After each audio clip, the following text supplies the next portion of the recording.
Alright, there we go. We're live. You still there? Or did you AFK because I was working on it? Okay.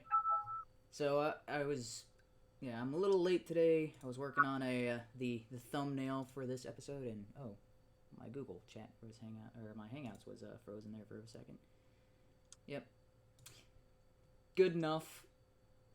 Actually, can I paste that in the Hangouts, or let's see, how do I? Yeah. Should be better, but it's not, because I made it. No, I guess I can't upload the image. Oh well, whatever. It'll be there in the thumbnail of the video. Alright, welcome to HUMANe Mind Live, episode 116, RINO Crisis. Such a bad pun, but... and then the thumbnail is... yeah, I spent too much time. I spent over half an hour trying to get a thumbnail to make that work, and it did not go as planned. Whatever. I need something that's not a free tool to photo edit. I need some Photoshop or something along those lines.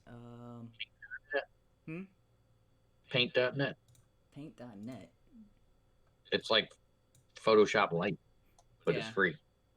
Oh, okay.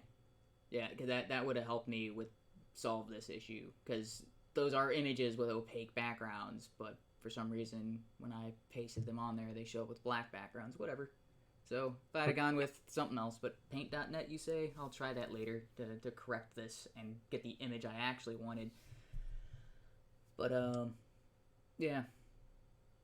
So alright. So you can... Oh, you can't see that because that's in the stream, not in the Hangout itself. Okay. Anyway. Alright, so... okay, let me go over the couple other... Or go over the list of things on the agenda. There's not that much to go on, so... other topics include... is Cuomo a portmanteau of Communist Homo? Cruz Dismissile. I like that one. That's a good. And then I'm gonna butcher this. Here it goes. Stoss going to be richer. Not good.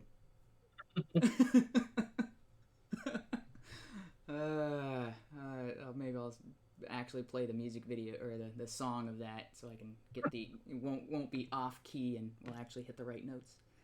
And then there's a couple more clips that I don't remember what all of these clips are because it's been a week since I planned on showing them, but I'll kind of go through them in order. And it just reminded myself that I don't have any of these ending clips pulled up in my tabs, so I guess I will add those. Oh man, but if I do that, then they're gonna show up on the stream. I guess I'll add them as I get to them. All right. First things first is Cuomo here. I've been listening to a lot of coverage from various politicians and pundits on this, and then I just let YouTube kind of run in the background, and I heard this, and I was like, yeah, this has to be priority. Rate of increase of the spread of the disease. So actually, that we can manage it. I think it's a little bit further. Okay, so the first thing he's saying, I got no problem with. Okay, wait. And this is an obvious problem, and that's what we're dealing with. All right. You have the nation's role in this situation. You also have the state's role. Yeah. Okay. So here's where it gets into a little controversial stuff, right around the 30-second mark. This is what they call an emergency management situation, and there are rules for emergency management. Who does what? Basically, the state governments, local governments, manage an emergency unless the emergency overwhelms the capacity of the local government. And then the higher level of government takes over. That happens even on the state level. A city will be in charge, a county will be in charge, unless it overwhelms their capacity, and then the state comes in and takes over. The federal government has made a decision to leave maybe it's a little further on. Of deciding quarantine taking because the right to date. However, okay, here we go. The federal government should nationalize medical supply acquisition. The states simply cannot manage it. This state cannot manage it. States all across the country can't manage it. Certainly the states that are dealing with the highest caseload can't handle it. But you're hearing it all across the country from states. They just can't deal federal contracting. All right. Currently, when states are doing it, we are competing against other states. In some ways, we're savaging other states. I'm trying to buy masks. I'm competing with California and Illinois and Florida. And that's not the way it should be, frankly. Price gap. All right. Well, okay. So the first two things. So I stopped at around 2 minutes and 37 seconds. So he talks about the federal government should nationalize medical supply, and his arguments for that is we're competing against each other and there's price gouging. And the whole time I'm thinking, yeah, because supply is limited and there's more demand than there is supply. How would the government managing that make it more fair to everybody?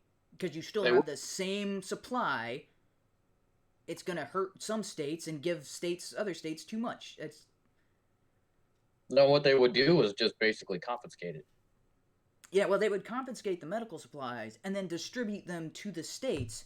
But the states are like, well, we need it more, and the other states like, no, we need it more. Whoever was getting less than what they thought they deserved would feel cheated by the government in this. Yep.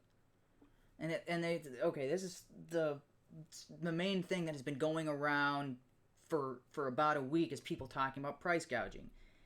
And I don't think we've talked about price gouging on these streams before, but if we have, sorry for kind of the retread if anybody listening to this again, price gouging is a term with negative connotations for something that is ultimately a good thing that should be allowed. It is kind of like the phrase climate denier, or or kind of the way racist is being thrown around, for people who just have a disagreement in political and stuff like that. What price gouging actually is the market reacting to changes in demand. And if the market was allowed to do this, what you would see is a flood of new providers and new suppliers for said items that are in higher demand than normal. And the reason that you would see a flood of new people coming in is because they're like, oh, we have a way to make money because prices are increased right now. And so they would change their current business models to redirect whatever they're doing to change their models or their factories or whatever, their supply chain lines or whatever, to start producing these items that are now in more demand than they normally are. Because there's a chance for them to make more of a profit doing that than what they're currently doing. And what that does is when the supply increases of a good or service, the price has to go down. The reason price gouging is allowed, or at least, so let me kind of back this up a bit. So people right now are flooding stores and buying water and toilet paper and masks and things along those lines. And what they're doing is some people are buying like cartloads of this and then going into parking lots and selling them. And the reason that they can do this, I put quotes around the can, because it's not legally allowed, but they are able to do this, is because at the time they set up their shop in that parking lot or wherever it is they're selling these goods, is because they have a temporary monopoly. Because they've got this cartload of items that everybody wants, and when people walk into the store, they can't get that item. So they're like, okay, you're now the sole supplier of water, you can charge whatever you want. Or you're now the sole supplier of toilet paper in this area. Well, you've got a temporary monopoly on that good. Now, this can only occur because they've got all of the supply that was immediately available. And the longer that they have access to the only supply, the more that they can continue to keep their prices out of people's range, or out of, what people would be willing or able to pay in otherwise circumstances. So when somebody goes into a store and buys everything and then goes out into the parking lot and starts selling it, what the store owners should do is like, oh, we just sold out of our entire inventory. Let's go to our manufacturers. Let's order more. If they can't supply what we're ordering, somebody else is going to come up with, start supplying us toilet paper, and now we're going to double and triple our supplies. And so maybe that person selling it might have a day or a couple of hours worth of extra supply, but that store will stock up and get a brand new batch and a brand new batch and a brand new batch. And then the guy selling on the street, you're like, dude, why would I sell to you when this store is continually restocking their shelves and I can get it at the regular price or at a price that is greatly reduced compared to what you're selling? So the people trying to hawk the goods on the street, they'll lose their monopoly. And they will have to drop their prices because there are now more of a supply in their area. That's what should happen and should be allowed to happen. So if you want to jump in and add anything, because I've got more of a rant to go on. If you kind of on a contrary point of view, how do you know that the grocery stores, department stores, Walmart, Target, whatever, are going to be able to restock? So right now, a lot of America is on quarantine. A lot of businesses are shut down. Restocking is going to be very slow. Yeah. So even though things are on quarantine, there are still suppliers for items. Amazon is still in business. They are actually hiring people right now because they cannot keep up with demand for goods that are, and they've said that they're prioritizing medical supplies, rations, toiletries, things along those lines. Sanitizers and stuff. They're saying they're putting that as a higher priority. So, if somebody just ordered an Xbox, well, that may be put on or maybe delayed a bit, so that way somebody can get their mask or their hand sanitizer or toilet paper or whatever it is they're ordering. So, so the person who went out and bought things in mass, hoping to capitalize on this, they aren't going to be able to keep on doing that.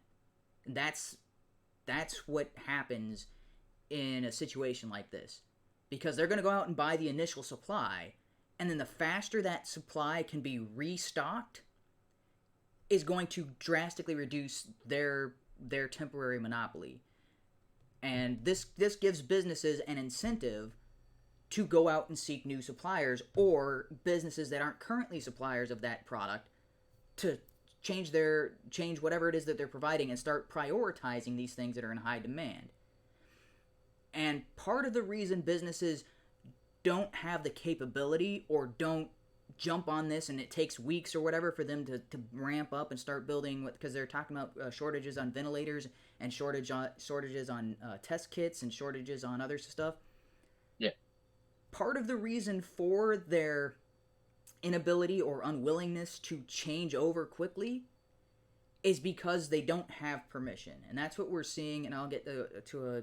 actually, I don't have that clip prepped, but it was something President Trump and then Dr. Fauci seconded in one of these press conferences. Is they talked about businesses are coming to them and saying, "Hey, we're creating ventilators in our shops," right? Like, so one of the places is Tesla. I think Ford is also getting into they're changing up their manufacturing to create ventilators and things like that. There's a couple of the other companies that have changed their business models from what they would normally produce to start helping produce ventilators. But in a truly free market, they would just do this. But for some reason, after they say, "Oh, we're planning on changing our business model to create more ventilators," they reach out to the White House. And they reach out to the White House for approval of what they're doing, rather than just do it.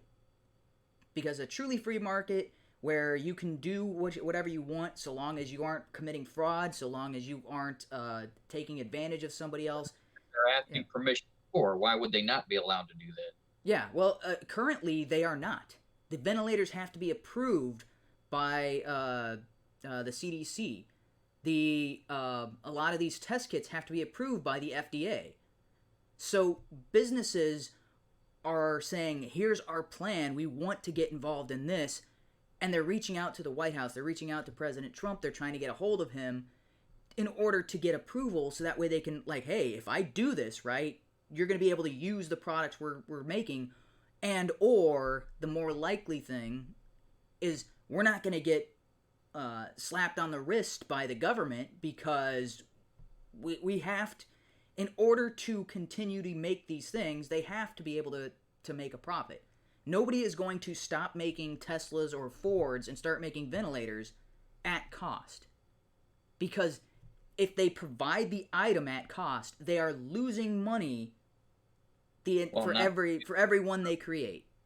Like, that's because they had to change their whole line. They have to produce these items. They have to give them out at cost.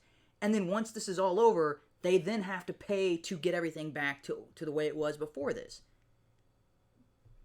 There is no incentive to do this unless they're like, okay, there is a demand in the market, we can meet that demand, just stay out of our way, let us produce this, and let us sell this at a price where we can make our money back, which is, we're a business, we're here to make money. That's should not surprise anybody. But if we're not, yeah. A label non-FDA approved or non-CDC approved. Yeah. So if they're allowed to just do this and start rushing and building up factory and building up supply in order to meet the current increased demand, they're going to be able to make money off of that. That's how businesses react, or businesses make money in the first place, is by responding to needs in the market. Businesses, either by creating the needs, as the way the iPhone and iPad have done, or by saying, hey, there's a gap in the market here, nobody's supplying this, or at least people aren't supplying this to as much demand as there is, and then they come in and meet that demand. And a computer electronics is a very good example of this, because with computerized parts and components, it is a lot less restricted than other industries, like, say, medical devices or the automotive industry. So new startup companies pop into place. They're like, oh, I can build you a better circuit board, or I can build you... Businesses pop up all over the place and just start making these small components, and they offer it cheaper than other suppliers, and then they become... There are a ton of suppliers for things like circuit boards and compressors and... what's the other thing that word I'm looking for? The capacitor. That's the word I'm looking for. Not necessarily compressor. Capacitors. Making these cheap little silicon capacitors and selling those, and that's the reason you've seen the price of electronics drop like 10 or 11 fold over the past 5 years or so. Like, the stuff that what used to cost you $1,000 now you can get for under $100 in less than 5 years. And the reason is because the barrier to entry is not as high, and people are allowed to just go out and make to meet demands. So the demand is for cheaper components, the demand is for more computer parts, and businesses are like, oh, hey, there's a demand, jump in, start filling that demand. They can charge whatever price the market will bear, and they make money. If they weren't making money, they'd be like, there's no money to be made in computer electronics or computer components. Let's go find something else to do. And what we're seeing in this crisis is a rapid increase in demand, and businesses are slow to meet that demand because they're like, well, if we jump into this, are we going to get charged with price gouging? Because price gouging is illegal. Are we going to be, or is this going to hurt our reputation? Are people going to look at us like, oh, look, these guys saw a crisis and now they're just looking to make bank off of it? Well, if you're a business, you're like, hey, I want to help out, but I don't want to be demonized or punished because I tried to help out. So if we had a model where that wasn't a thing, if we had a economic policy where you're like, yeah, charge whatever you want, you can go out and put items out there for whatever price, doesn't matter. You can go out and try to sell an iPhone for $1 million. People will buy it or they won't buy it. If there was no, crackdowns on monopolies, I put that in air quotes because I think we've talked about that before. There is no such thing as a natural monopoly that does not offer a better product at a lower price than any other business on the market at the time. The myth of the predatory pricing and a company getting a monopoly and then jacking up their prices that doesn't exist in reality. That exists in people's minds, but if a company ever tried that, competitors would spring up to meet the demand that this company is refusing to meet. Well, the only thing that actually supports monopolies in that vein is patent laws. patent laws and government Government restrictions. yeah, government restrictions on new competitors and licensing and things like that. Other, or restrictions that government places on certain industries that make it a barrier to entry for new businesses.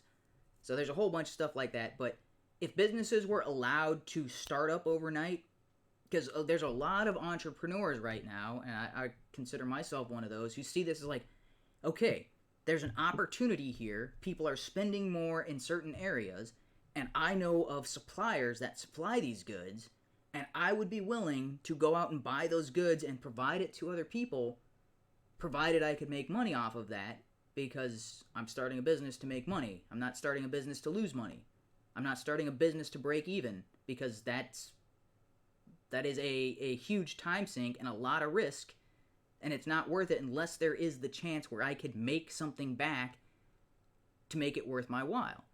And a lot of these new businesses, or a lot of these larger businesses, because of the structure of our economic policies right now, they are disincentivized to have a more flexible model that would allow them to take more risk and would allow them to shift their business rapidly according to market demands, because anytime they would do that, they face a slap on the wrist from the government. Oh, hey, you're just taking advantage of people in a crisis. It's like, yes.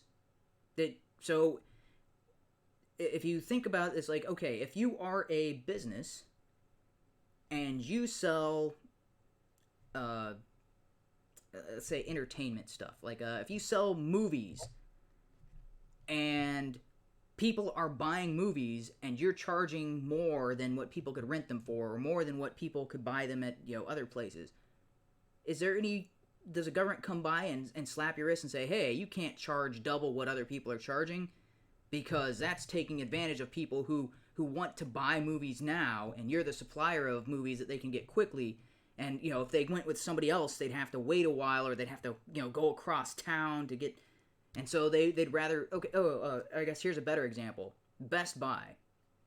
Best Buy sells movies, electronics, components. Everything that's available at Best Buy is 2 to 3 times more expensive than what you could get it for online. Now, is the government coming by and saying, hey, Best Buy, you're charging 2 to 3 times, you're 200 to 300% more than your competitors. Stop doing that. That's price gouging. No, because it's the understanding Best Buy makes money charging more than they otherwise could, because they've got name brand recognition, but also because it's more convenient. If you order something on Amazon, it may take a day or two, or maybe a week, depending on the part, to show up at your house. If you're in Best Buy and the item is there on the shelf, you buy it from Best Buy, you have it immediately. The price of that convenience is 2 to 3 times what you could get it elsewhere. Now, they are meeting a demand, which is why they're still making money despite their, a lot of competitors. But now imagine if Best Buy was instead dealing in hand sanitizers and toilet paper and medical supplies. And they're like, and government comes in, hey, you're charging 200 to 300% more than other people are charging right now. Yeah, Best Buy would get a huge slap on the wrist. They'd get fines. They'd probably go out of business, because it's like, hey, we offer a product immediately to people who need it. They could get it elsewhere for cheaper, but they might not get it immediately. For some reason, in specific areas of the market, people are like, oh, hey, how dare you take advantage of people in need? It's like, well, what if somebody's business is related to their computer, or them having access to the internet, and their Wi-Fi goes down? And they're like, well, I could order something off of Amazon on my phone, but that's not going to get here for a week. Every day my Wi-Fi is down, I'm losing money. I'm going to go to Best Buy, buy a $90 Wi-Fi that I could get for $40 online, and I'm going to set it up so that way I can get my business up and running today. Nobody's going to Best Buy like, how dare you take advantage of someone in need? It's ridiculous. Yeah. Every business is taking advantage of someone in need. And excuse me. Sorry about that. The corona spread there. Every business is in business to supply a need. They are taking advantage of a need. And some people require more than others. Some people have a bigger need for a supply, like people who pay more in their power bill every month. They have more of a need for power than other people. Nobody's like, oh, you guys are charging people for power, and these guys are using whatever, double what everybody else is, and you're charging them more for that. How dare you? They're taking advantage of somebody in need. This is how businesses operate. But for some reason, when it comes to crises and things like that, there's this huge demonization of people who are in the business of meeting the needs of people and the market, and saying, oh, in these specific areas, you can't do that. You can't make money there. You can't. How dare you try to meet a need in this specific area?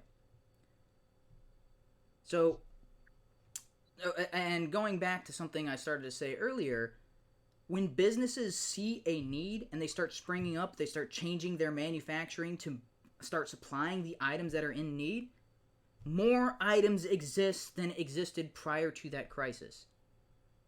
Like, say, right now, there is a shortage. Well, they're not necessarily a shortage of toilet paper and water. It's just maybe a localized shortage at a certain stores or whatever, grocery stores and convenience stores that people are visiting. But there's a lot of supplies elsewhere. Like, so I've mentioned this to you before. I've seen gas stations fully stocked on water, fully stocked on toilet paper and other, hand sanitizer and other stuff. I've been to several gas stations throughout the week. I don't see anything in short supply on any of their shelves. I haven't been to the grocery store. I've heard from other people it's not worth going because there's a lot of shelves that are empty for a lot of the time. Meat markets and delis are pretty much cleared out and stuff like that. But there are CVS and Walgreens within a block or two of me that I've been to, and while I have seen temporary shortages on certain items, for the most part the store is stocked full. So, I mean, I've gone in there, today and whatever. So I was like, oh, I forget what it was, what I was looking for.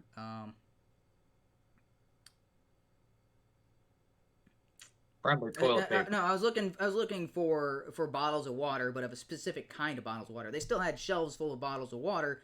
It's just the brand that I usually drink, which is the Smart Water, was not because I think it makes me smart, but because I know it's reverse osmosis filtered. Anyway, I wonder if the coronavirus makes people poop more. Maybe that's why. that's the rush for toilet paper. No, they had full stocked shelves of toilet paper and paper towels. It's just they were out of Smart Water. So I got the last bottle on the shelf, but everything else was fairly stocked. I think there may have been a couple other shelves that were, low on inventory or something like that, but they were stocked. From all the things that people would be like, oh, I can't believe they're all out of water. And it's like, no, they were out of just one brand of water. They had other brands that I don't care for. Okay, I think I got a little sidetracked on. Oh, yeah, price gap. Market. Yeah. So when there is a business that shifts it, there's more of a total supply. Like, okay, so things like the masks and the ventilators, which are in short supply at the moment, those are actually in short supply. Well, there are manufacturers that are shifting their models now that they've gotten approval from the federal government, and Trump and other people on his staff and the members of the CDC have been going through and removing red tape, removing restrictions that would prevent people from getting involved in this. So, I forget if this... I think this might have actually been Stossel, so I'll wait and let him talk on that a bit here. But, other stuff along those lines. But he does say something else here that just... I said, oh, this is one of the worst things I've heard. Somebody, and I can't believe they're outright saying it in this time. Gouging is a tremendous problem, and it's only getting worse. There were masks that we were paying 85 cents for. We're now paying $7. Why? Because I'm competing against every other state, and in some cases against other countries around the world. Ventilators, which are the most precious piece of equipment for this situation, they range in price from $16,000 to $40,000 each. and New York State needs 30,000 ventilators. This is just a... Okay, I'm going to pause it right there, so I'm about the 3-minute 13 mark. So he's talking about these masks being 85 cents normally, and now they're $7. So what is that? That is a signal to people who have manufacturing facilities. They're like, hey, this is the item you should be focusing on right now, because if you used to sell it for 85 cents, that means the cost to manufacture is probably somewhere around 20 to 30 cents. You're talking about you can make something for 20 to 30 cents and then sell it for $7?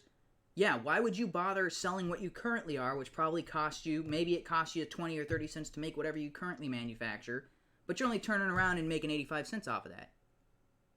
Okay, it's good profit, but why would you settle for good when you're like, oh, I've got a chance to take that same 20 or 30 cents in cost and turn that into $7? Okay, this is our new priority. Put whatever nonsense that we'd normally make, maybe it's like dog chew toys or something like that, let's put that on hold. Let's start making these masks because there is a market here and there's more potential for profit here. And once they start making these masks, they're like, okay, well, we're not going to sell them for $7 because then we're competing with everybody else who's selling them for $7. All right, if we want the leg up, let's $6.50.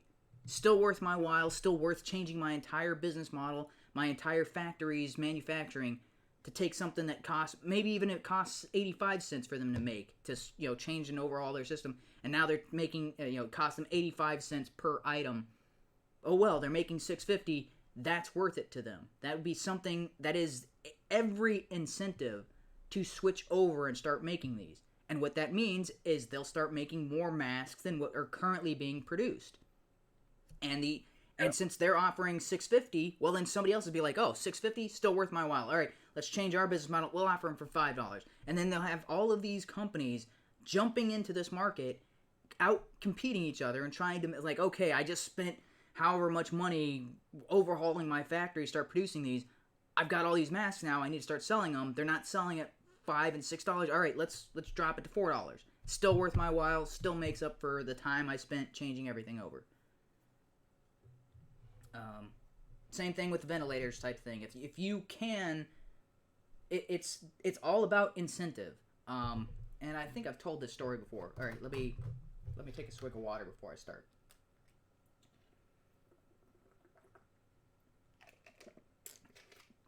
Okay, so this is a story I heard. It's a, I don't know if it's a story. He calls it a joke, but it's from David Friedman is the one I heard this from. So there's two guys riding on camels in the desert, and they start talking, and they're like, one guy's like, oh, my camel is so slow. It's the slowest camel in the world. The other guy's like, no way. My camel is way slower than yours. There's no way your camel could be slower than mine. And then they start going back and forth, and eventually they're like, okay, let's put our money where our mouths are. I bet you my camel is slower than yours. And you know how, so we'll have a race to the next city, and whoever gets there first is the loser, because their camel is faster, and they will have to pay.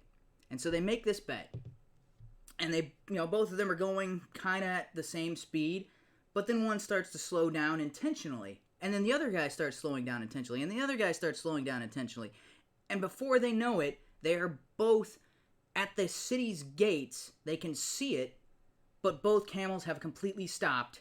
And both men are sitting there because neither of them wants to lose the bet.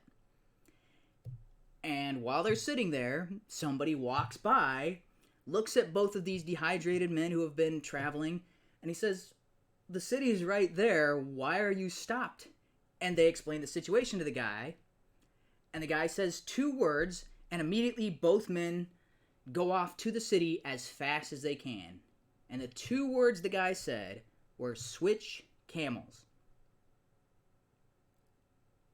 Because, so I was like, I got kind of chills going through me when I said that. I don't know why, but it's because it's so profoundly true. Because these 2 guys, the way they had arranged their bets, they had every incentive to slow down continually. But by something as simple as switching camels, they now had every incentive to rush off as fast as they could towards the city.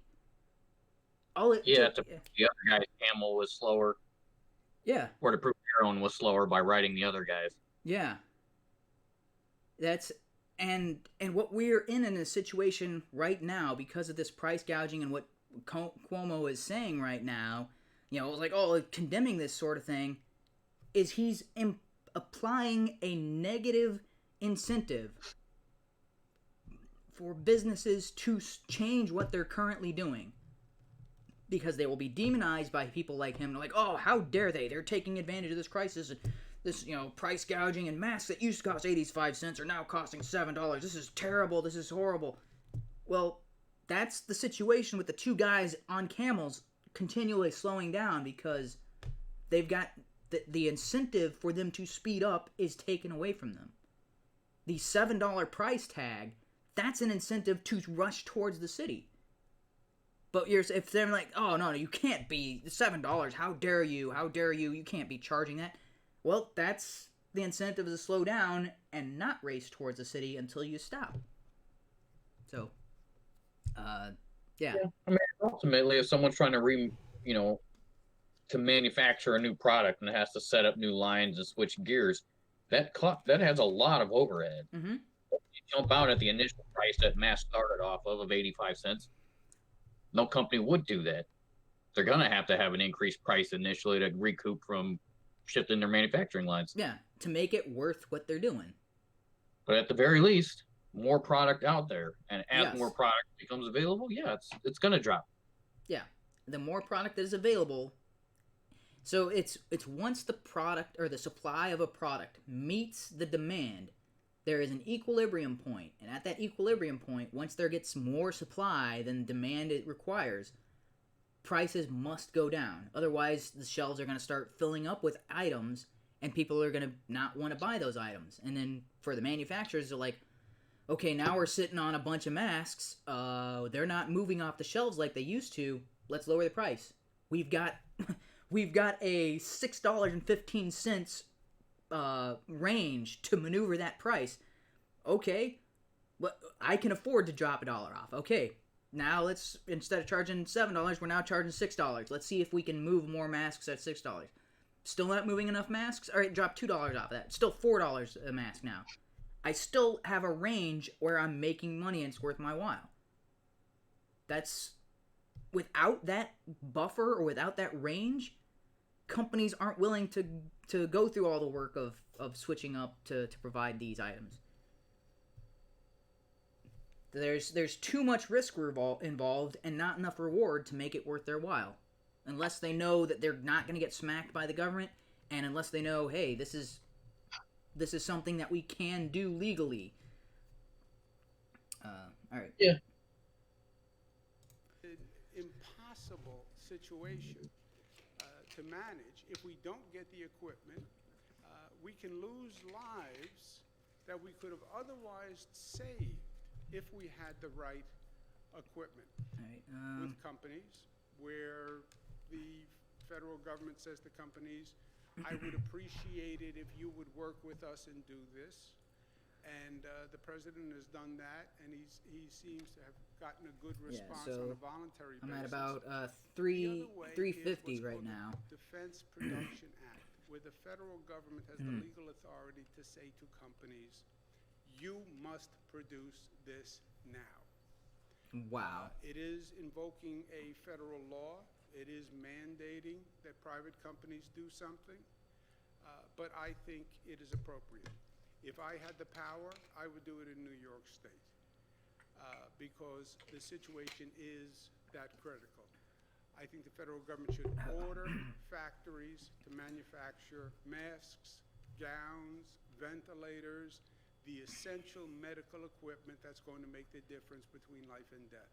All right, so I'm going to stop it right there. That's the part that sent shivers down my spine in a bad way, as opposed to previously where it's like, ooh, that gives me, like the story I was telling about the incentives. This is kind of one of the scariest things I have heard in recent times. There's been a lot of stupid stuff Democrats have said, and you're like, oh, that's laughable, or that's idiotic, or I can't believe it. It's incredulous sort of thing. This is like, I am scared at how many people listen to this and think this is sound advice or like, oh yeah, that is good. Like, how many people are listening to this and thinking that is rational or a good thing to pursue? That is like that is totalitarian at its extreme. You're like, ooh. Order factories to manufacture mask gowns and ventilators. That means even if they're gonna be operating on a loss. Even if hey, this is an emergency. We need you to do this, even if it's against your own best interest. The company is into bankruptcy. Fine, you can mandate the company has to produce these things. Do you also mandate those people must work? Yeah. You can't. You have to go to work. You have to show up, or you're put in jail. Or what's the repercussions? You work for a company, and now due to government mandate, they switch to making masks and gowns. What if you have children and now you're quarantined and you can't show up to work, but they need you to produce it? How can they even guarantee production lines, even if they do order it? Yeah. I don't know. What does guarantee production lines is during an economic decline, if you can be guaranteed to work and that company is guaranteed to make money, they'll work right through it. Well, that's the other thing with I guess, yeah, that's a good point, is when the price of goods goes up, the amount that people are willing to pay for them, as far as the people are willing to pay at the store for the goods, goes up. That means the amount that people who make the goods are willing to pay for workers, are willing to pay for the items used to make those items. Yeah. That is a economic boon. It's like, okay, like the 85-cent mask, it's like, okay, the parts and labor used to cost 30-ish cents or maybe 20 cents, but hey, price has gone up so much, I can afford to get, like, hey, come join me. There's actually like $8 or $9 an hour job. Now it's 12 or 15 because they need the masks and they're making a lot of money. Yeah, and it's like, okay, well, it used to cost however much for a part. Okay, I'm gonna double what you guys usually charge for this product because this piece of the mask or whatever it is, or the piece of the ventilator. Okay, that's what you usually charge, and you're low on stock, and you've got other buyers. Okay, I'm gonna double it, triple it, whatever it takes, because I'm gonna get that part and use it in my ventilators and my masks and whatever.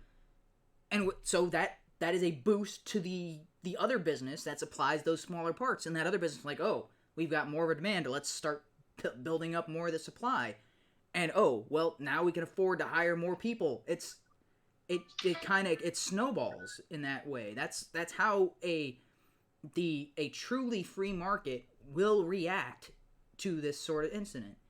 Basically, if there's an economic decline over here and we're looking for product necessities, that normal economic flow or business productivity is just shifting to another area. Now it's more focused in a centralized area, but since prices are higher, wages are higher, more people are able to work due to having to produce mass medical supplies, that industry is going to see a boom. Yes.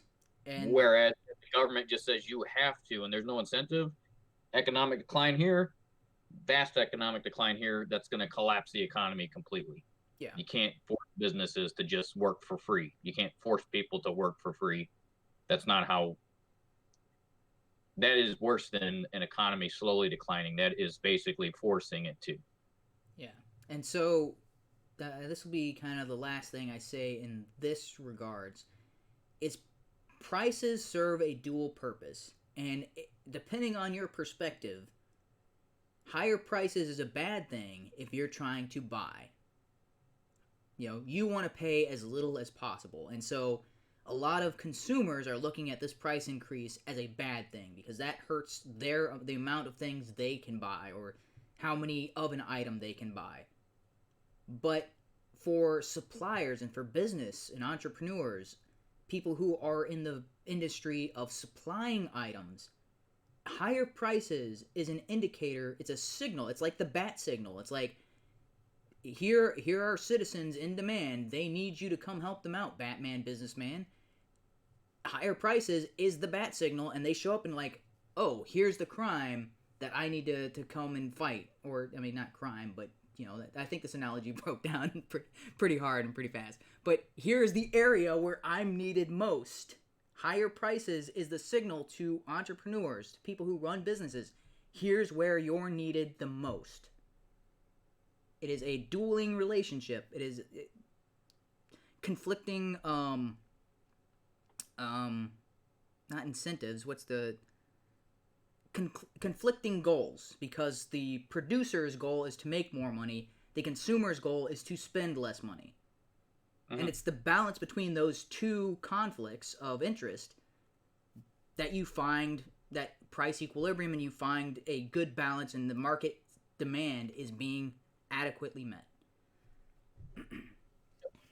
And ordering someone or disincentivizing people to engage in this throws a monkey wrench in that natural behavior and provides a reduction in what would be the natural equilibrium. And either that reduction equates to lack of supply to meet demand, or higher prices that do not ever go down. Both of those are bad situations. Actually, I think those are kind of related. Yeah. Closure of plants and businesses because they've gone bankrupt through the entire process. Yeah. So either prices remain the same and supply remains low, or prices go up and supply remains not adequate. Yeah. Basically, a prolonged economic collapse. Yeah. And either way, it's bad in the long term, and there is no quick fix for the short term. In the short term, there's always going to be temporary monopolies. But as this stretches out for weeks and months, in a truly free market that flexible and was incentivized to meet demand as much as possible, weeks and months would make this small ripple evaporate as far as the lack of supply and the increased prices. It would go to a moderate price, or possibly lower than it was before, because now we've got all these facilities capable of producing them. It's that should be the natural progression, and it is stifled mostly by government. All right. So I think I talked way longer on that than expected, but yeah, I heard that and I'm like, dude, this is infuriating. And thankfully, other people have been talking about this, like Ben Shapiro talked about this, and although he gave kind of a more moderate, he's kind of praising Cuomo in certain areas and giving a more moderate approach. I was like, no, not being harsh enough on Cuomo and what he's proposing here. What he's proposing here would be absolutely devastating to anybody who produces these items. All right. So, I don't really have a good transition here, but there's another thing that was going on, and this is, I guess, more the main topic of what I wanted to talk about tonight, the RINO crisis. So RINO is Republicans in name only. Oh, I spelled it wrong. I put an H in there, didn't I? I gotta go in and edit that. As I said it, I was like, oh, wait a minute. There is no H in RINO. So it's a good thing I've got that. Happen to have that up, so I could go ahead and change it. Yeah, Republicans in name only. And in the image, I do have Trump and McConnell. Granted, Trump's not really a Republican, and everybody knew that when he was running. He was at the best, he would be more kind of an independent. But he was Democrat for decades and then switched over to Republican. But for the most part, he has been more libertarian than Republican on a lot of issues. But when it comes to this crisis, he is going full Democrat on some of the stuff he's talking about and proposing. And I am this, for lack of a better term, I am livid about this. I'm like, he was doing so good in his presidency. And like I said, for the most part, I give him a B+ or an A-.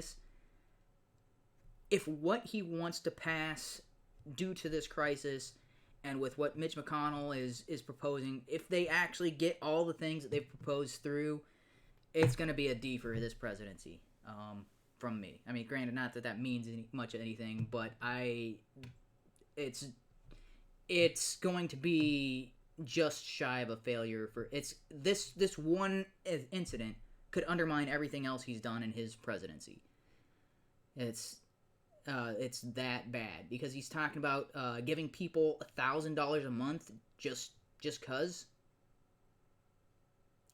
which is the Yang plan, and some of the people in Congress, like Mitch and some of these other people, say, hey, well, I think actually even the president himself in one of these press conferences, originally it was 600, then it was 1,000, and now they're saying 1,000 is not going to be enough. It's got to be more. What? The government doesn't have any money. if the economy is going down the tubes, like it's whether you need 1,000 a month. Like as long as I can still get to a grocery store and they don't completely shut it down, I'm fine. Mm-hmm. There's a lot of Americans that are fortunate enough that they can do their jobs online, or they don't work in crowded facilities, so they've got enough space. You know, maybe an auto shop or something where everyone's spread out. Yeah. So that, you know, a personal business where they operate from home, so they don't have to really close up. It is affecting some people, yes, and there are some people who are unable to work and not getting a paycheck. And I could see proposing ideas or plans on how to provide it, but just a blanket $1,000 to everybody doesn't solve anything. Yeah. So the whole reason the UBI is a stupid idea. Yeah. So something he said originally was they're doing payroll tax. I don't know if they're deferments or just forgiveness or whatever the term, but companies now are temporarily suspending payroll taxes. Like that's the government's like, hey, you no longer have to pay payroll taxes until this issue is over. Now that I think is an excellent step, and I think payroll taxes should be eliminated altogether. But that's a separate issue. I think for this, a temporary payroll tax, not deferment. It's what's the what was the word here I'm looking for? Just you don't have to pay. A reprieve, I think, is what you said. Yeah, so that would, yeah, I guess that is an adequate term, although that's not the word I'm looking for. Well, that doesn't matter. All right, so that's me just being OCD, I guess. But yeah, a temporary payroll tax reprieve, that frees up a ton of capital and businesses. And like, okay, I know you're away from the office or whatever, and we are telling you to stay home and not to come in and work. Okay, since we are telling you that as part of your job, even though we're not making money off of you right now, we're going to, what we would normally be paying in taxes, we're going to put that back out to our employees. Because companies can do that right now. Yes, companies aren't making money right now, and there's other expenses like, that they'll have to pay at the end of the month. But if they don't have to pay payroll taxes, they can afford to give some of that money to their employees to help them tide them over for this. That seems to be the best use of funds, because it rewards people who have jobs, who have been told to stay home from their jobs, either by the government or by the employers themselves. It's saying, hey, you've got a job, you're keeping your job, we're going to keep you around. Right now, staying home is doing your job.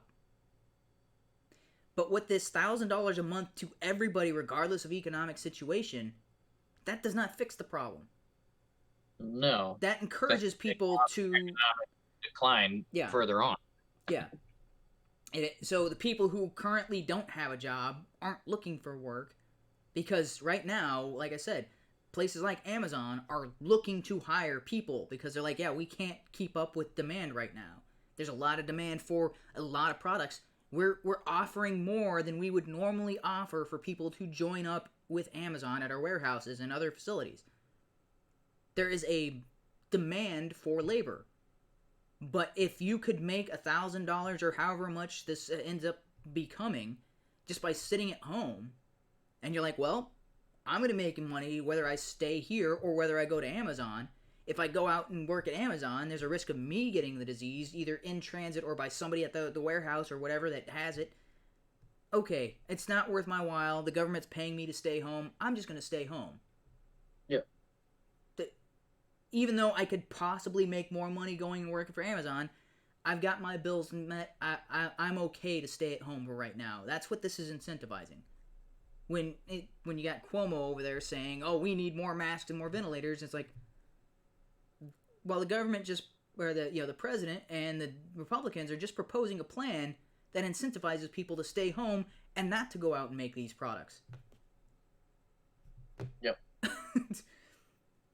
That's so for the people who had jobs who can't work actively right now, giving their companies a way to keep them employed and keep incomes coming in despite not being able to work the same hours and all of that sort of thing. That is what's better in the long term and better in the short term. Because those people who currently don't have a job, they're like, dude, go out and get a job now, because then your company's going to pay you more, or they might even pay you to stay at home depending on how things are working out, depending on what the situation is. They might hire you so that way you can work from home. That would be a great way to start a job. Oh, yeah. It's like, oh, wait, I sign up and then I can just work from home, and maybe it's an online thing, or maybe it's telecommute, where you're logging into... Travel, not have to worry about gas. That's less expensive starting out. So... Or maybe you show up to work, you get your supplies. So you drive to work, you get supplies or whatever, and then you go back to your house, you do whatever you can with those supplies at your house, and then you drive them back to wherever the drop-off point is. That's a thing, too. It might add more time to your job because of the commutes and stuff like that. But that's also an option, which I would hope that labor-intensive factory sort of jobs and stuff like that would kind of shift to. Well, you probably wouldn't have access to any machinery, but there are professions that don't require machinery, but do require people to do manual labor and put parts together and things along those lines that could be done semi-remotely. Like where you go to the place to get the stuff, then you go back home, you put it together or you work on it there, and then you bring back the assembled product. It wouldn't be ideal or anything like that, but that would be a way to keep things moving during this situation. But a lot of these proposals that Trump and Mitch McConnell have been talking about lately, it's like that's gonna be devastating long term. And I know you're saying, oh, it's only temporary. I'm like, when is anything really temporary? Very few policies that the government. Okay, so taxes, the income tax itself was supposed to be temporary for World War II and for the Great Depression. It is now permanent. Prior to World War II, 3% of U.S. citizens paid income tax. 3%. Now, and that 3%, they paid something. I forget the exact range. It was something like 8% on anything above what is the modern equivalent of 150,000. It might have been 160,000, somewhere in that range. I might be a little off, but it was people who were well off back in those days. That's why only 3% were paying, but even the 3% that were paying much lower than what most people in the United States are paying now. Something like over 50% of the U.S. population pays more than 20% income tax. Oh yeah, I'm in that bracket. Yeah, so yeah, it is compared to before World War II.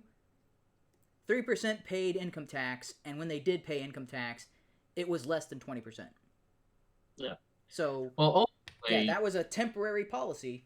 As far as legislation that the sides are trying to pass, so it seems like Republicans are just trying to rush out money somehow without thinking long term. Yeah. Is this going to benefit like we're expecting, and what's the downside?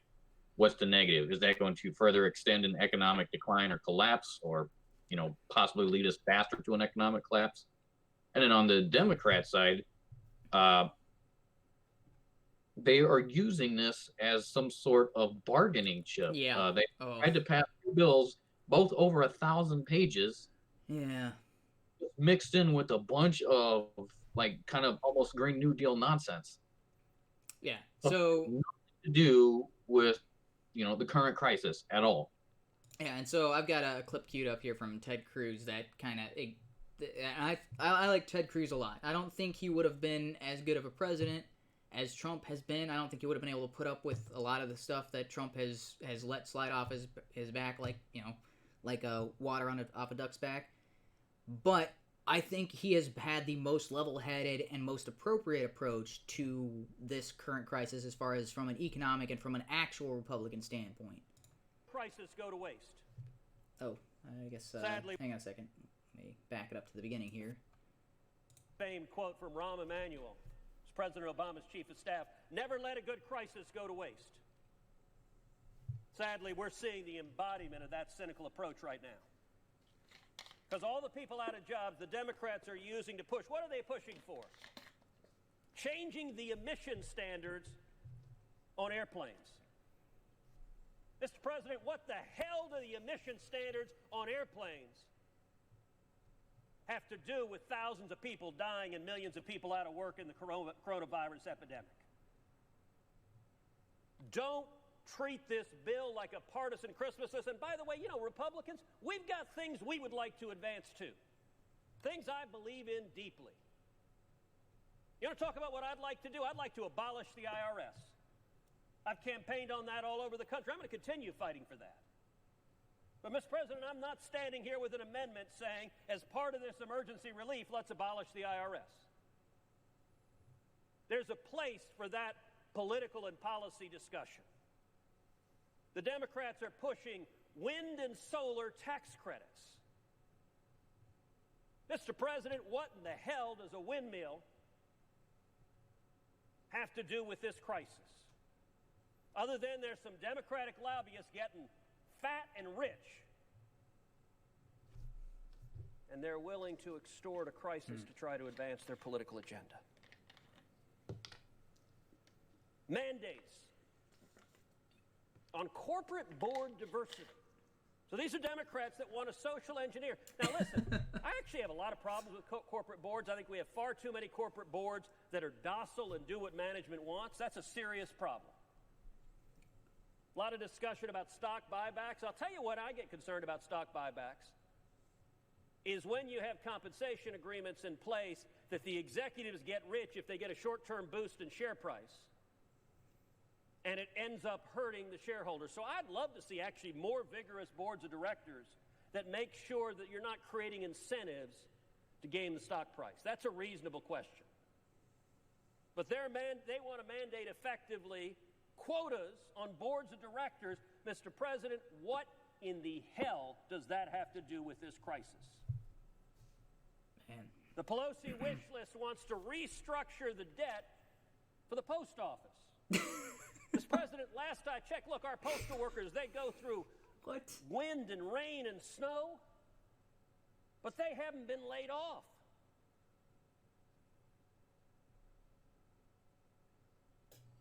I call upon both sides. Don't play games with this. This crisis isn't going to end tomorrow. It's not going to end the next day. It's going to last for a considerable time. It's going to require adults to step up and lead. On the famed quote. Oh, okay. So, yeah, man, everything you said there, perfectly agree with, and I think that's the first I remember him talking about abolishing the IRS. I didn't realize he was, because I don't remember him talking about that on the campaign, but maybe he's talking about as senator, not as president. But I don't know. That sounds like a fantastic idea. Yeah. No, the Fair Tax Act, that's been around since at least 2012 that I know of. Probably older than that, probably back to 2008.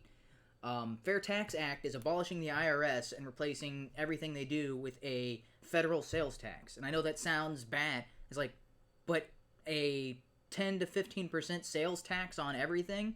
Well, then you don't have to worry about payroll, or you don't have to worry about filing taxes at the end of the year. You don't have to CPA.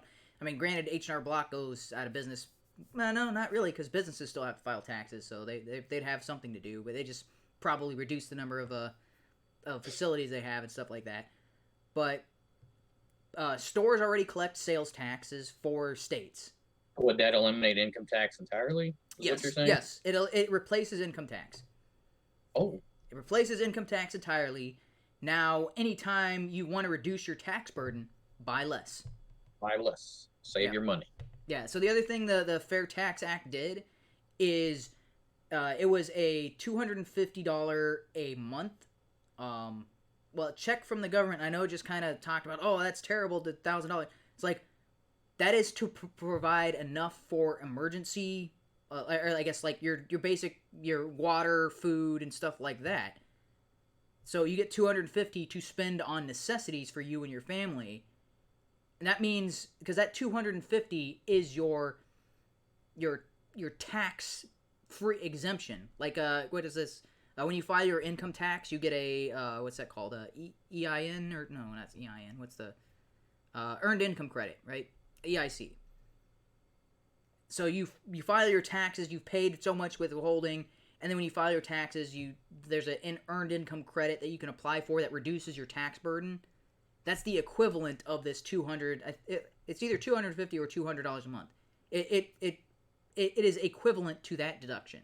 That's why they provided it in this. It's like, okay, so that means somebody who earns below $20,000 a year right now, who doesn't have to file federal taxes through the IRS, they would get $200 a month. That helps them buy their basic necessities. That's the equivalent of them not having to pay taxes. So it comes out in the wash, so because it's getting rid of income tax, it's not just free money for free money's sake on top of what we currently do. It's replacing what we currently do in an equivalent manner. So the people who don't currently pay taxes, who would have to pay taxes even though they don't earn much money, they would be getting more money as a balancing between that. And then everybody who earns more than $20,000, you still get that same amount of money, and what that acts as a deferment on your taxes you pay for regular consumables. Now, certain, so that it's a really, really good act. I know Ron Paul was behind it. Rand Paul also was running on pushing that. That was part of one of the main pillars of his presidential campaign. So I'm glad to see Ted Cruz seems to be on board with that. I wish a lot more Republicans were, because that eliminates so much overhead for your average citizen. It's like, oh, you just go to the store, things are slightly more expensive, but you've got more money to pay for it. It just streamlines a whole ton of the bureaucracy.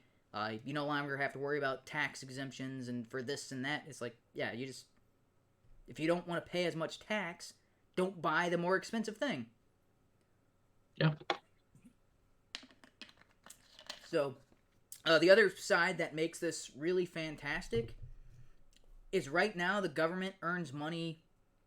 They earn money whenever you get paid per month, but this provides and then they have to pay out at the end of the year when you get your tax returns and all that sort of stuff. This provides a consistent revenue stream for the government where they don't have to worry about refunds, where they don't have to worry about you overpaid on your taxes. They don't have to worry or track any of that. It's like, hey, this is a steady, somewhat reliable income, and as the economy grows, the more they grow in taxes because more people are buying. It encourages people to buy more rather than to, I guess, work less, like our current system. Yeah. Or I guess I should say it encourages people to buy less because that's costing them more in taxes. But that spurs economic growth, so the government will be making more money. People will be buying less than what they may have normally buy. Like, they wouldn't be overspending because, hey, they're trying to save money or whatever it is. But also, yeah, so it has a whole bunch of other benefits. I don't know if I quite explained it well, but yeah, Ted Cruz is exactly right to condemn the Democrats for all the stuff they're trying to shoehorn in during this. It's ridiculous. Oh, yeah. The post office really restructure the... Why? What does that do anything? That's almost not a necessity anymore. I mean, I know that's a lot of jobs, and it's been there, and the government can have a post office. But no, but the other side of that is the post office is supported by the government. Why do they need to restructure their debt and all that sort of thing? If they run out of money, the government is authorized to give them more money to keep that place afloat. That's what it's set up for. Job.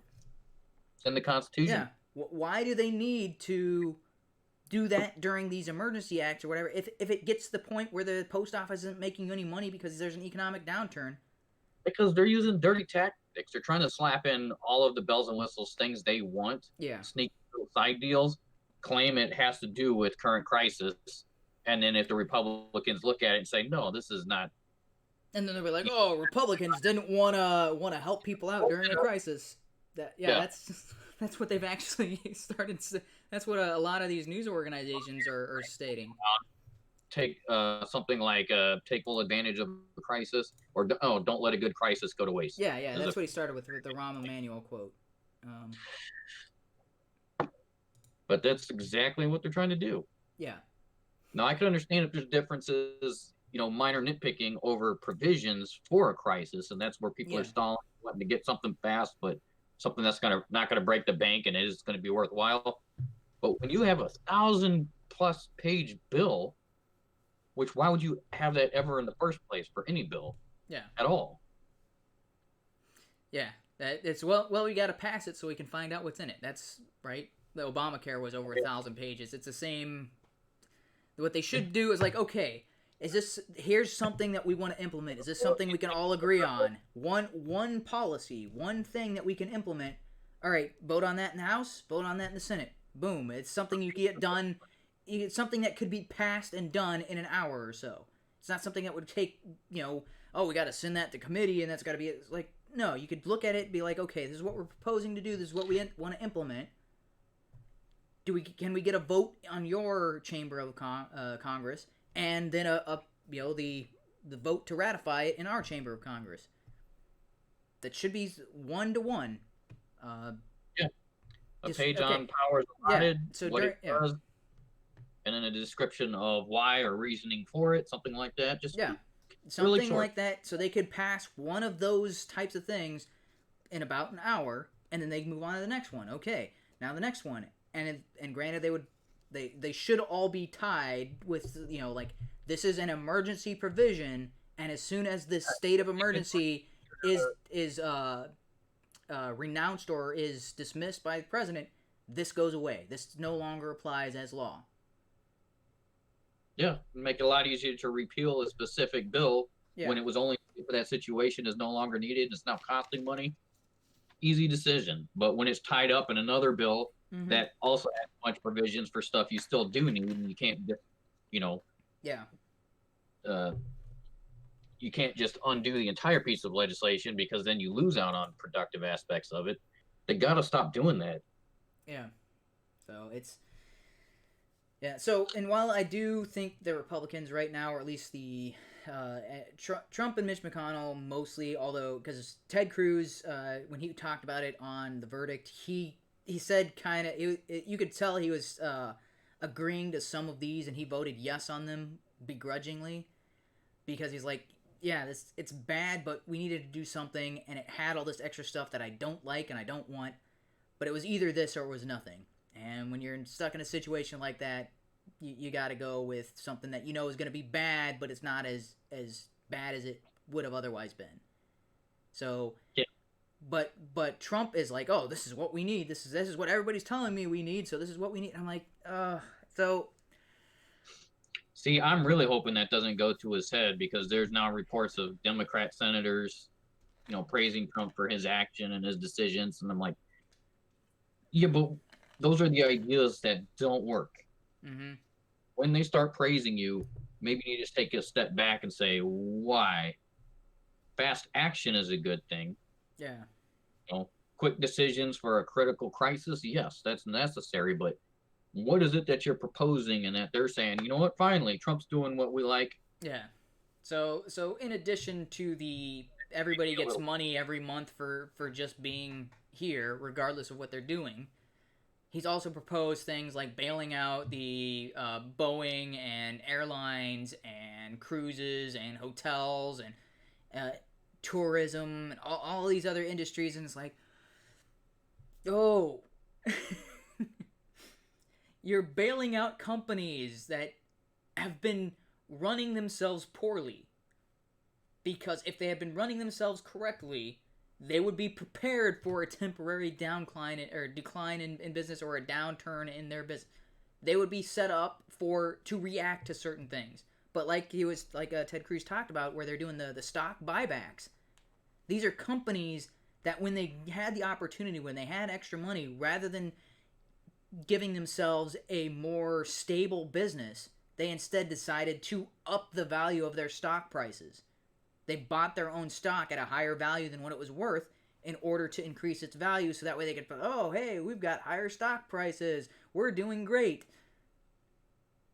Yeah, that's what a lot of these, artificial inflation. Yeah, so I don't know necessarily about the cruise industry and some of these hotel chains, but I do know that's what happened with a lot of these airline businesses and with Boeing.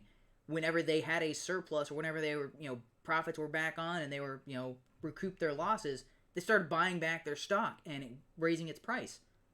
And I was like, well, yeah, if you fail because you made that decision instead of saying, okay, we had a bad situation in 2008, let's try to create a contingency plan. So if there is, emergencies will come. Crises will come. Pandemics, things happen that disrupt our economy. And they happen almost at predictable intervals. Like every 10 years or so, there is a semi-recession or possibly depression. It just happens. And companies, they suffer and then they forget about it. And then they start, acting as if the growth will go on continually. It's like companies that adequately manage their stuff and prepare for these emergencies, they're like, okay, we don't know what the next emergency is, but we do know there is something. So we're going to take some of our profits, we're going to put that aside in case of that, or for when that thing happens. So we're going to take whatever our portion of it, put it to R&D, portion of it, put into this, put into that, and then we're saving aside a set of it. And like, hey, this is going to stay with us, and when it comes to that emergency time, we're going to get through, and we're going to do fine. Companies do this, but when the government offers a bailout for companies that don't do this, because companies made risky decisions, and rather than let them suffer the consequences of those risky decisions, when the government bails them out, that only encourages them to continually make risky decisions like that in the future, and it punishes the companies that didn't take those risks. Oh, very frustrating. Yeah.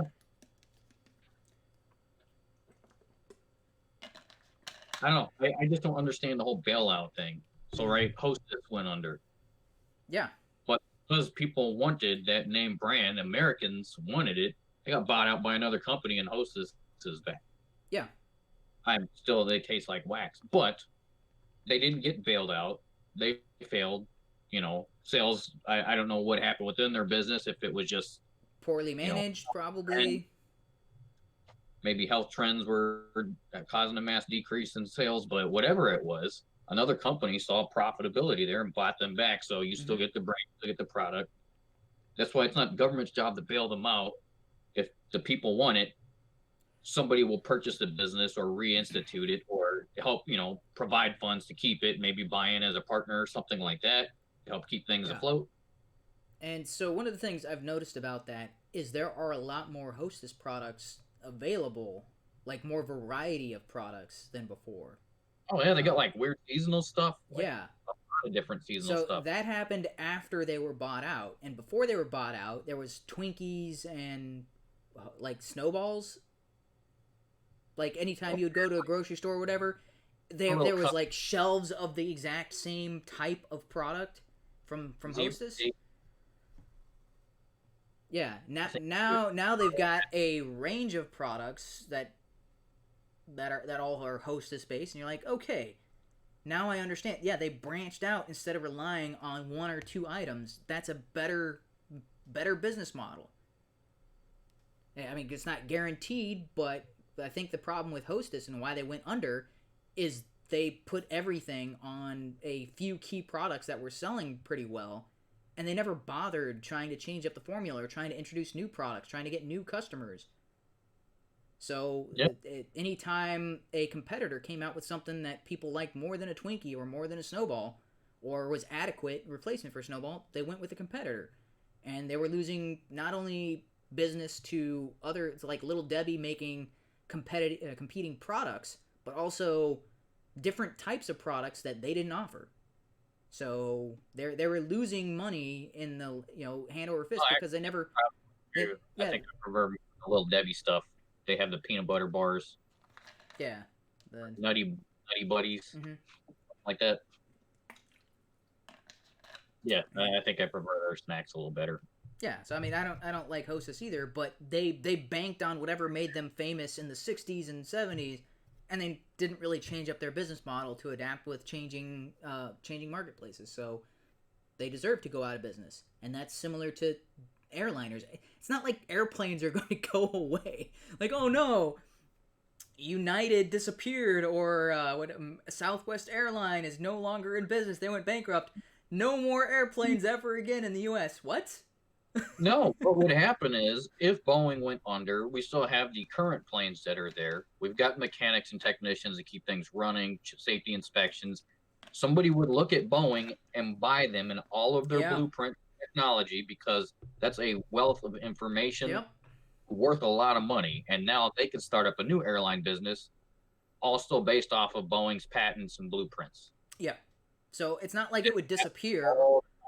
That's not a process. So either they would keep the Boeing name, it would just be under new management, or they would change it to a new company. That's what happens. It's not like these things disappear. Like, oh, Boeing is out of business, all of their employees are all fired, and they're never going to get another job. It's like, in what world does that make sense? If you are somebody with a particular set of skills that make... Okay, anyway, I'm going to... particular set of skills that is in high demand, other companies are going to snatch them up. Be like, oh, we're getting Boeing's employees that we couldn't get before. We're getting them now on our staff. All right. There's also whatever company ends up buying Boeing would likely hire or retain as much of the current employees as they could. Because they're like, you guys are what made this company what it is. Your management screwed up. I think I can do a much better job at managing it. So you do what you're supposed to be doing.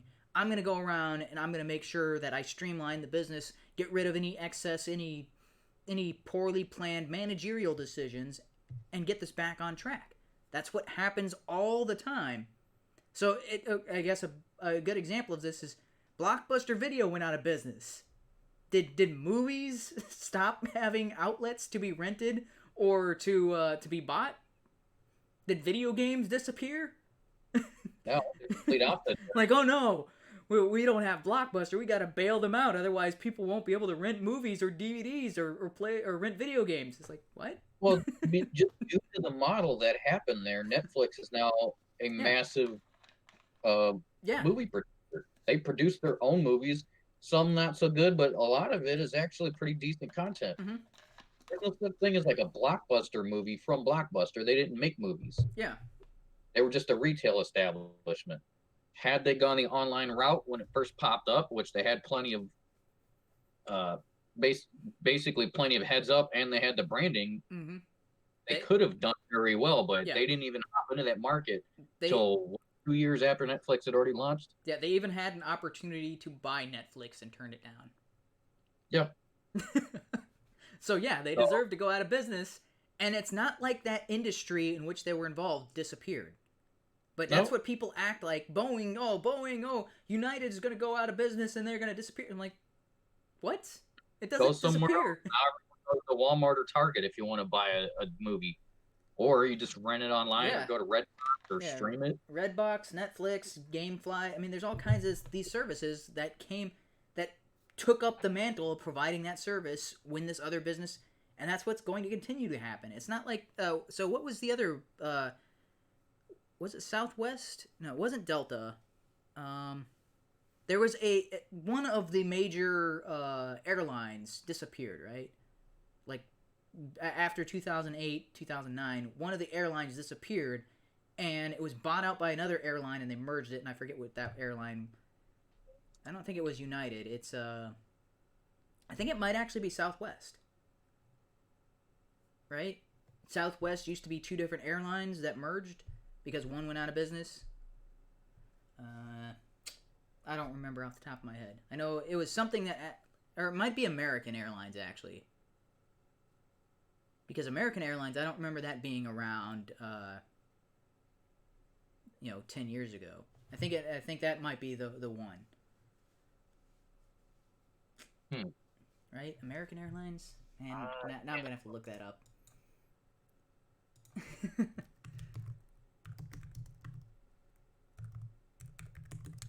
Yeah. So when did American Airlines start?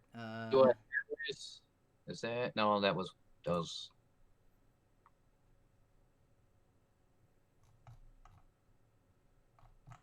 Yeah.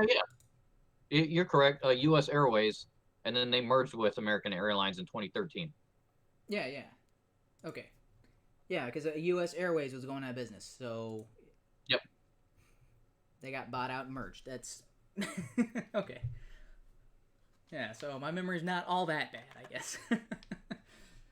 Yep. Worse than it's not as reliable as I would hope, because it took me a while to remember that. But anyway. But it's not like those airplanes disappeared or people couldn't travel because U.S. Airlines went out of business or U.S. Airways went out of business. They just, all the stuff was repurposed and a lot of their personnel was transferred over and either went to other airlines or went to some other kind of job or they stayed on. That's how things operate. So these bailout nonsense is like, oh, if it's going to disappear completely. That's irrational. It's completely... Right. So yeah, anyway, this is a little bit of a segue here. But, oh, sorry, did you want to... I was going to say, at least then it's up to the private sector. It's up to people who want that product, who will continue to support said product. It's just why they would be bought out in the first place or, merged with another company. When a government just decides it's a bailout, they're taking your tax money and just assuming, hey, let's push it towards this company. I understand they're trying to keep, the economy moving, but that doesn't work. Yeah. Well, the other side to that is that, yeah, they're taking money from the taxpayers, but the taxpayers don't have money to give them. And businesses don't have money to give them. So who exactly are they getting the bailout money from? They're going to borrow it, or they're just going to print it, or either... That's... it's money nobody has. Like, in order to do a bailout, they would have to take from somebody who has it. But right now, nobody has money for them to take to bail out. So they're just going into debt for it, or it's one of those things. It's right now they're printing money. Yeah, the Treasury's printed $2 trillion. Yeah. So that's I don't understand that process at all. Printing cash does not make more money. It actually makes current money more worthless. All right, let's see if I can do a better job with this actually playing. All right, so this, because you mentioned Netflix and we talked about them producing their own content, and this is probably one of the best things they've ever done. So, dang it. It was off on the timing. All right. Stoss Goin, and I can't do it.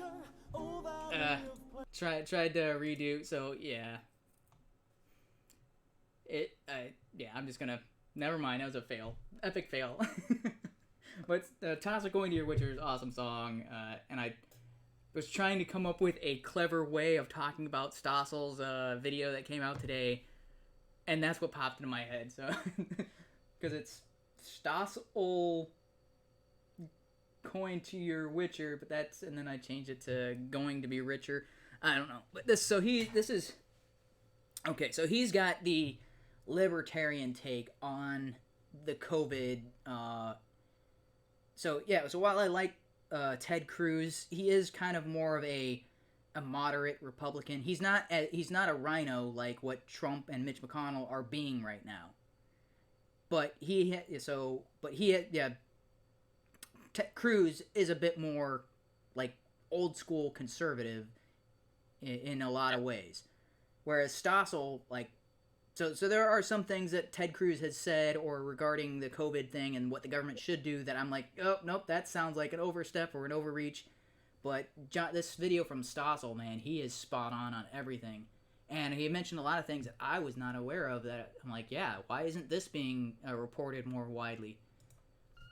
The outbreak spreading across the U.S. They tell us, socially distance yourself. So I'm staying home, recording this on my cell phone.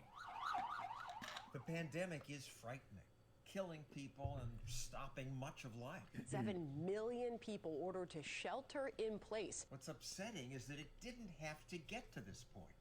It didn't in South Korea. Oh, hang on a second. I'm going to pause it. So you said you had stuff to do, so I don't want to... So this is the last thing, and it's only about 4 minutes. I've got a couple more clips, but I'm not going to play all of the full clips for the... And the rest of the stuff is just kind of just cool stuff I found on the internet. But if you need to go, just let me know, and I will... But we should be able to wrap this up in about 15-ish minutes. Everything else... If we can do that, I can stick around till the end. All right. Thousands of Koreans have driven through this clinic. Takes 10 minutes, and you get results in 2 to 3 days. Deaths in Korea leveled off. Well, America's have not. A big reason is that Koreans can easily find out if they have the disease.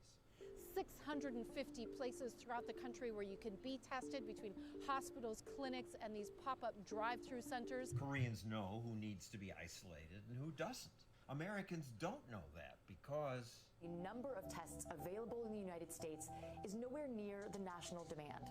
I just tried to get a patient tested an hour ago and I couldn't. Because tests were not available, infected people were released from quarantine. They may have infected others. Also, doctors can't be sure where outbreaks are happening. Without testing kits, we can't properly quarantine people, and we're obviously quarantining people that do not have COVID-19. Why weren't there enough tests here? Because in America, government wanted complete control. The CDC decided that it was going to make its own test. But the CDC's tests often didn't work. Private companies could have made them. The World Health Organization released information on how to make them. But our government wouldn't allow companies to do that. When labs tried to... Yeah, I was like, wait, what? That is insane. How is that not like the... Why would the FDA and the CDC or be like, oh, we're going to do it ourselves? And like, if the World Health Organization has already said, this is how you test for it, why do you need one place making those tests? It should be every manufacturer that creates test kits or that has facilities that can be converted to test for this or sees this as a economic opportunity. They should be like, dude, we're just going to do it. We're just going to create these test kits. You can't stop us. We're going to create these test kits because we know how to do it. That's absolutely insane. See, I thought it was so I had heard that they were creating test kits that didn't work or weren't accurate. I had no idea that these whatever was required to make accurate test kits was out there weeks prior to the CDC's test kits. And I'm like, why are you forcing it to be one place to be the producer of this? Because they screwed up. And had it not been limited to one place, maybe one of several companies could have screwed up on making these test kits. But like, this is don't put all your eggs in one basket, and that's exactly what happened in the U.S. They put all their eggs in the CDC basket. That's the stupidest thing I've ever heard, and it's endangering people, and that's probably cost people lives. How is that?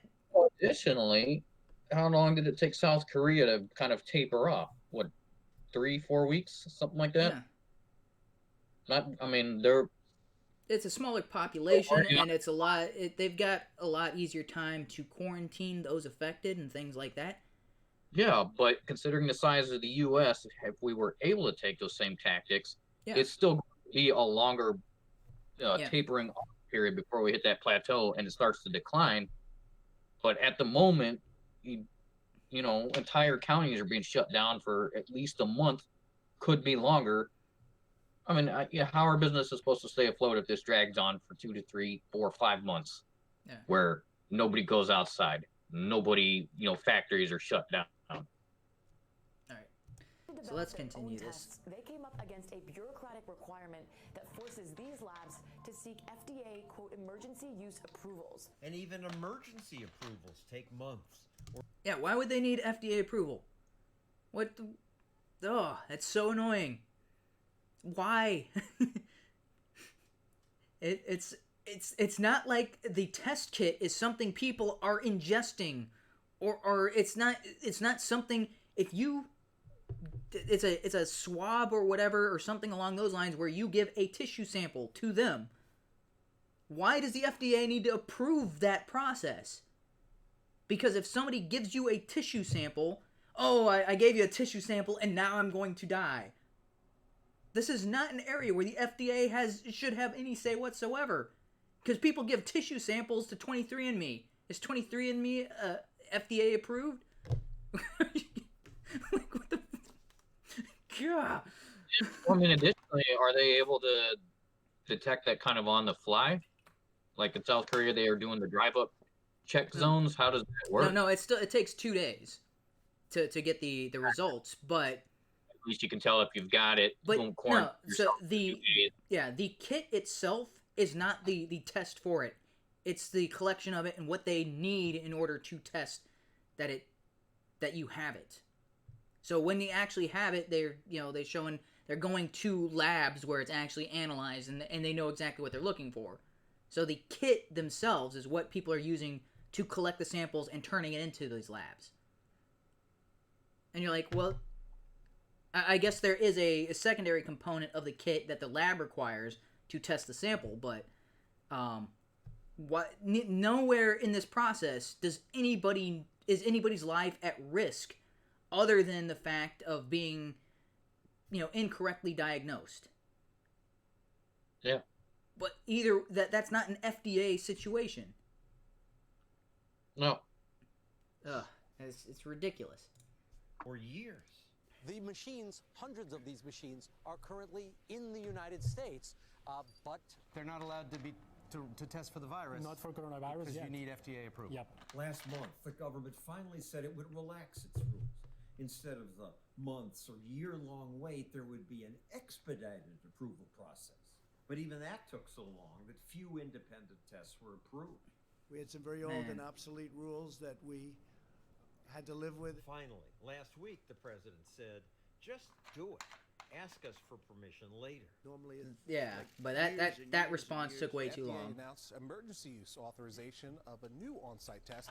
Now tests are being made, but that delay has killed people. Other rules prevent doctors from innovating, like trying out new, maybe more efficient ways to evaluate patients, like telemedicine. Being able to care for people at home with video visits and with remote monitoring. That might violate patient privacy, said the government. Only last week did officials finally say they'd allow enforcement discretion. Finally, patients can consult doctors without risking getting infections in crowded waiting Sounds rooms. like bureaucracy is really starting to get in the way. Yeah. So that's So I know a lot. That's one of the things that Trump was kind of bragging about. I was like, but things like telehealth and all that sort have been around for, I think, almost a decade now. Because I know when I was 4 years ago when I was working in Washington State, my employer had that where you would call into a doctor. If you were sick or whatever, or you had some kind of situation, you could call into a doctor. They would listen to your symptoms. You had kind of an over-the-phone interaction. Now, it's not like, if you suspected you had some kind of serious illness, like, oh, hey, could this be cancer, or could this be, oh, I think that sounds like I've got the HIV/AIDS / herpes syphilis. Something like that, you would have to physically come into an office, but if you knew, I was like, okay, yeah, I've been throwing up, I've got flu-like symptoms, I'm all stuffed up, I've been taking NyQuil, it's not helping, just give me something more stronger that needs a prescription. You call in and you tell them this sort of thing, and they're like, yeah, okay, here's a prescription for this, this is something you can't get over the counter, this should help you with your situation, boom. That's been around for a while, and that means you don't have to go to an emergency room, or you don't have to go to a urgent care where you're sitting around a bunch of other sick people, either spreading what you have or having them spread whatever they have that might be worse than what you came there for. Because you're like, yeah, I know I'm sick, I know it's something, I'm just looking for that extra. I don't need to... Amoxicillin or something. Yeah, I don't need to go into a waiting room for you to tell me that I'm sick. So in cases like that, yeah, the telecommuting and telehealth thing was amazing. So there's other things that doctors could prescribe, like pain relief or something like that. So if you had somebody who was working there, slipped and fell, and they fell on their back and were having back pain, so they were able to call into the doctor, explain the situation, and be like, yeah. So they'd already been to the emergency room and all that and had checked out, and they were not, they didn't have any, but they started experiencing pain down the road. They were just able to call into their physician, and without having to come into the office, the physician's like, okay, this is something to help you with the pain, because, okay, we know what's going on. This is something we can help. And that doesn't require a visit. It's over the phone. This has been around for years, probably I think possibly around for a decade. So this would be a perfect situation to start using this for COVID. Even if you're like, okay, I think I might have this. Okay, then you call in, you give them their symptoms. They're like, okay, you probably just have a cold, but just to be safe, okay, you might have this. Let's send you a test kit to your home. You sample whatever, you take the thing, and then you mail it back to us, and then you don't have to come into the office. You don't have to come into the emergency room. You don't have to come into urgent care and cough on people. That's something that could have been done. And it took weeks for them to be like, oh, yeah, we should be doing that. That is smart. Yeah. It had been legalized years ago. And now the pandemic raises a new problem. There's just only so many people that can provide care, only so many beds that exist. Yet federal rules actually limit the number of beds allowed in some hospitals. Only last week did the president change that. The White House is easing some federal regulations to make more hospital beds available. And if there aren't enough doctors in your state, we have a shortage of doctors and nurses in South Florida. It's illegal for a nurse or doctor to come from another state to help. That's violates insane. A tangled web of state licensing rules. The president said he would waive certain federal license requirements so that doctors from other states can provide services in states. Odd how all that legislation got passed. Yeah. Most people don't realize that's out there, and they're like, what is the purpose? The purpose of that is able to go from a non-infected place to help out another state. It is protectionist for the existing business in the state. So like, oh, we don't want to have to compete with people outside of our state. We only want to compete. It's the usual business practice of starting a business, getting it thriving and successful, and then closing the door behind you so nobody else can follow in your footsteps and compete with you. That's what a lot of these types of rules are. Is the So they just have some lobbyists. The lobbyists go introduce some money into Washington, and they say, hey, it sounds good to me. I don't see any negative sides to that. Yeah. So they're a big fish in a small pond, and they want their small pond to stay small. They don't want to be a medium-sized fish in an ocean. Yeah. Turns out he doesn't have the power to override state laws. Now at least some states have announced they will allow out-of-state licensed physicians in good standing to practice in Massachusetts. Oh. I just want to add a point. So it's another thing. He doesn't quite mention in this video, but he's mentioned in the past, and other people who talk about this sort of thing have mentioned in the past. Doctors require a federal license in order to be considered a physician. And there are only so many of these licenses given out per year. So the amount of doctors every year is limited by bureaucracy.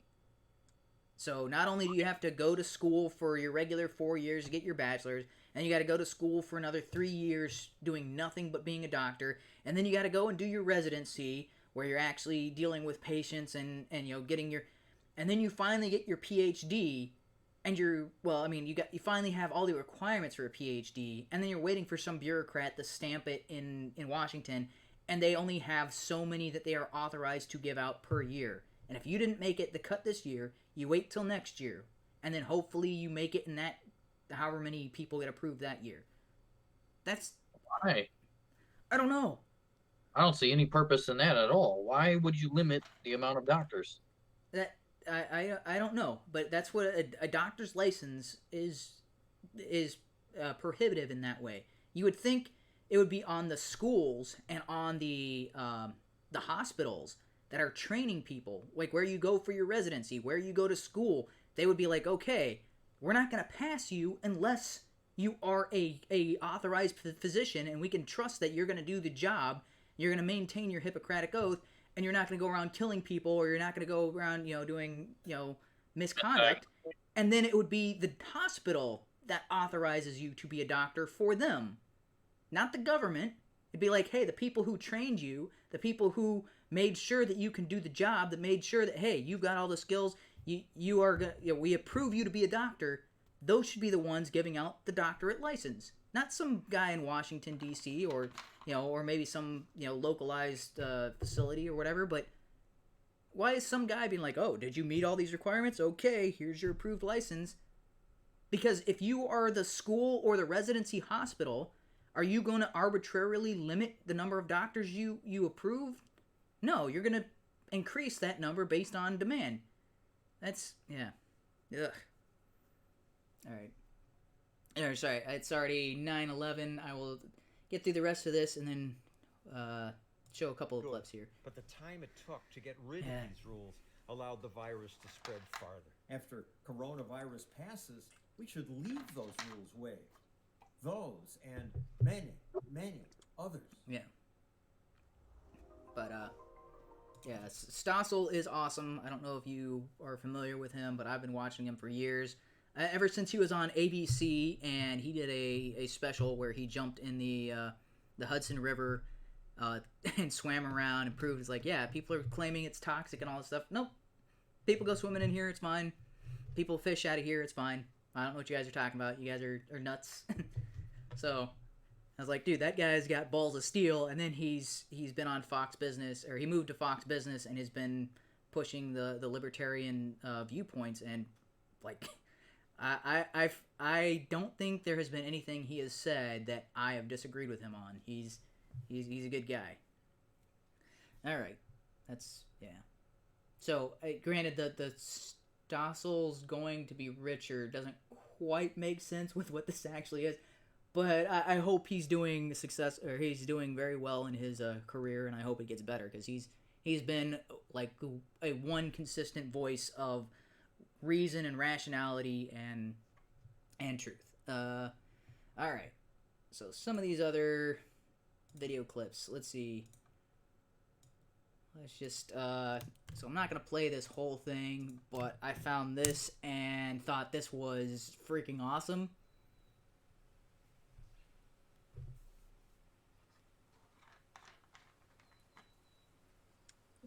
Which clip is this? No, the first one in the more, it's ends in IOFVO or FOV. Oh, okay. Yeah. All right. So I'm gonna kind of jump around here. Let's see.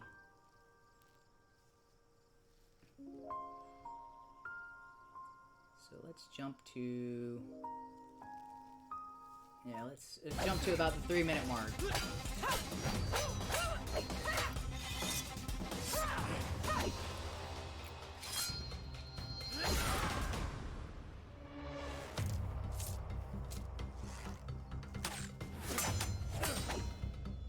Alright, so I'm gonna, yeah. That is really cool. Awesome Zelda-based fan-made film. Really, really well done. Like, this is something, like, if, yeah, this is something I would expect, like, it's not quite to the same quality as The Witcher on Netflix, but this is, with a bigger budget and that sort of thing, like, dude, I would think that this is almost at that quality. It's got some pretty good special effects for a fan-made web video, but, that was, yeah, really cool. And really well done on the story and everything. Yeah. So what? I forget what this clip is. We are doing an absolute. Oh right. Today. We are going okay, this is Viva Fry. This is amazing. Oh yeah. We're gonna remove a tooth with a squirrel. All right. Let me skip ahead First things here. first. So he's got the dental floss tied to a piece of granola. There. Oh, man. He's got it. Okay, he hasn't got it yet. He's got the piece. Did it work? Yeah, I was like, dude, that is awesome. I don't know where he got the idea for that, but and it did work. Yeah, what's the other video? Okay, so I think he's got another squirrel video.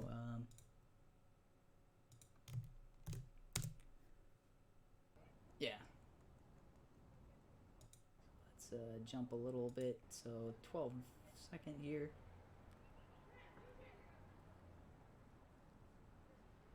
Let's go to, okay, about 30 seconds is where it takes off.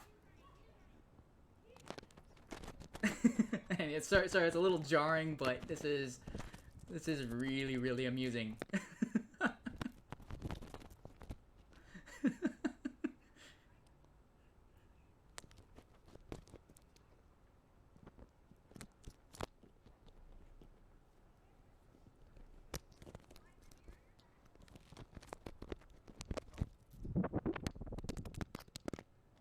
Squirrel. Yeah, so I mean, I know he did like law vlogs, but I didn't realize he did you know, other videos as well. So I was like, oh, that's really, really cool. Yeah, pretty interesting. All right, last one. So I guess I kind of just started putting these videos together as a all right, because you know we're in lockdown and everything's kind of, you know, didn't want to talk. I mean, I ended up spending a lot of time talking about COVID and all that sort of thing. And I was like, yeah, we need some kind of yesterday, and I was just like, I can't believe I've never seen that skit before, but it's it's so good. Or like there's like little girls there with beards too. Yeah. Some tea. I'm like, that's not even. Oh, man, their skits were so good.